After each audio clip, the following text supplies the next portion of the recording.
Are you a humble people? Yes. And you're proud to be humble. That's nice. Oh, hi Les. Welcome. Oh, didn't realize that there are people from Maitland. And Campbelltown. Campbelltown? Oh, welcome. Welcome. Is there someone in your life that cheeses you off to the core? The sight of him or her just makes your eyes take its round. Do you have that kind of people in your life? No? Oh, yes. Are there people in your life, the mere sound of his or her voice just wants you to get out of the room? There are. Now imagine this. You praying here, and suddenly he or she sat beside you. What things will come to your mind? Will you grab his or her hand when we pray the Our Father?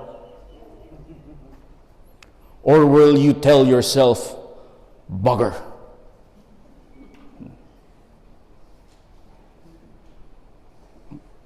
What will you do to that person who sits beside you?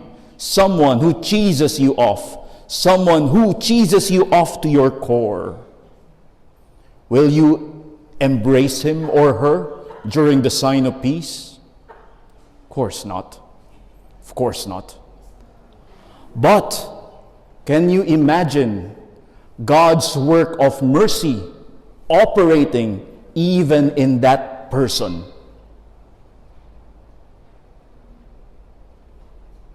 Or God's mercy is just reserved to you? It's for everyone, especially for those who seek God's mercy and loving kindness. And that is quite clear in the gospel that we have just read. For those who seek for God's mercy, it will be given them. Second point. When you pray, what do you do?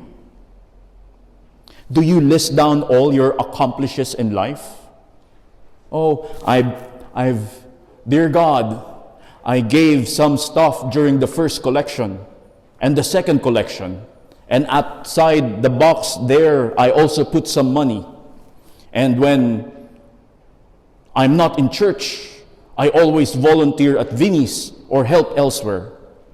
Is that the quality of your prayer? Or do you recognize at prayer your own sinful reality? And like the tax collector in today's gospel reading, do you also beat your breast and tell your God, I am not worthy to be with you. I'm not worthy to stand here in front of you, but I'm here aware of my own sinfulness. Do you recognize your own sense of sinfulness when you are in front of your God?